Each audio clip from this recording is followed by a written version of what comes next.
Сәлем балалар, бүгін математика 1-ші сынып 7-ші сабақ. Бүгін біз қосу және азайтуды орындаймыз. Бірінші тапсырмаға мұқият қараңыздар. Мына суретке қарайық бірінші. Бұл жерде не көрсетіп тұр? Бұл жерде саңырау құлақтар көрсетіп тұр. Бір саңырау құлаққа екі саңырау құлақты қоссақ қанша болады? 3 саңырау құлақ болады екен, иә? Бір саңырау құлаққа екі саңырау құлақты қоссақ 3 болады екен. Одан кейін мына гүлдерге қарайықшы. 3 гүл болды, бір гүл солып қалды. Сонда неше гүл қалды? 1, 2 гүл қалды. Демек, 3 азайту біріміз біздің 2-ге тең. Келесі алмаларға қарайықшы. 2 алмаға 1 алманы қосса қанша болады? 1, 2, 3.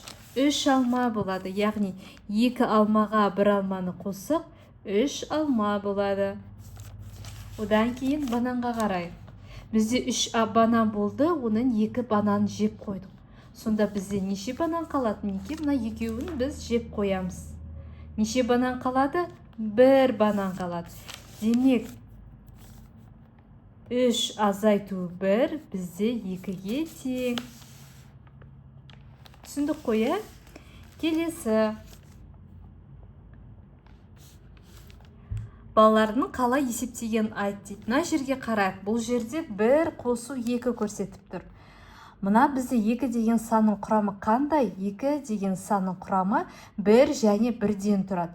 Демек, мына 2 деген санның орнына 1-ден оның құрамын жазған. Яғни 1 қосу 1 қосу 1. Сонда нешеге тең болады? 3-ке тең. Демек, 1 қосу 2 бізде 3-ке тең. Яғни бұны 2 санын бөліктеп қосып қойған. Енді ал мына жерге оң жақтағыға қарайық. Ол қалай шығарған? 3 азайту 2. 2 деген санның орнына оны бөліктеп 1 және 1 деп жазған. Сонда 3 азайту 2-нің орнына 3 азайту 1 азайту 1 деп жазсақ болады екен. Ал 3 азайту 1 азайту 1 жауабы 1-ге тең. Демек, 3 азайту 2-нің де жауабы 1-ге тең. Сонда мына 2 деген санды бөліктеп қосып азайтуға болады. Яғни оның орнына 2 санның құрамы қандай, соны жазуға болады. Келесі 3-ші тапсырма. Сандардың қосындысы мен айырмасының мәнін есепте дейді. Ал есептейік. 1 қосу 1. 1 қосу 1 нешеге тең? 1 қосу 1 2-ге тең. 2 азайту 1 нешеге тең? 2 алма болды. Біз о 1 алманы жеп қойдық. Сонда бізде неше алма қалды? 1 алма қалды. 3 азайту 1. Бізде 3 алма болды. Оның 2 алмасын біз досымызға бердік.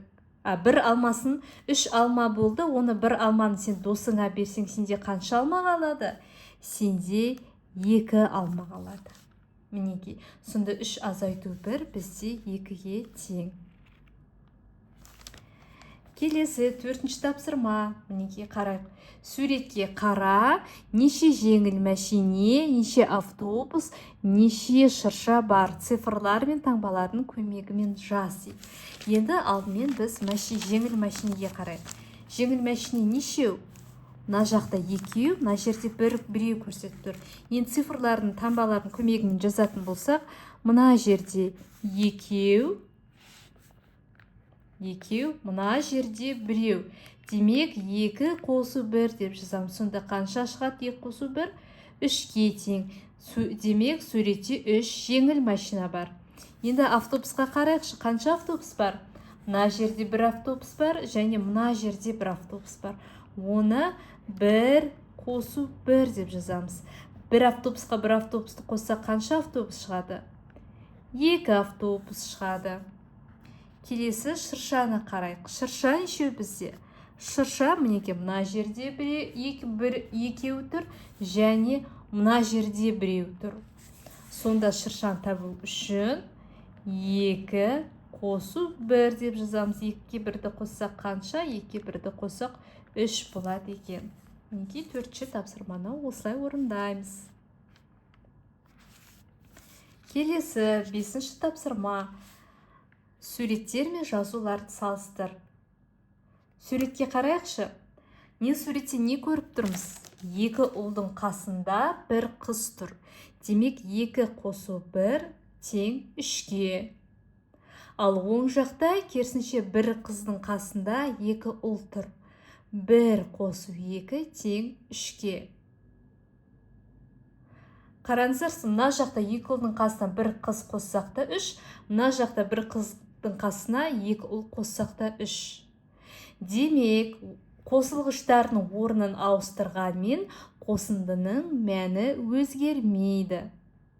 Байқадыңыздар ғой, 2 қосу 1-іміз 3-ке тең, 1 қосу 2-ке 3-ке тең.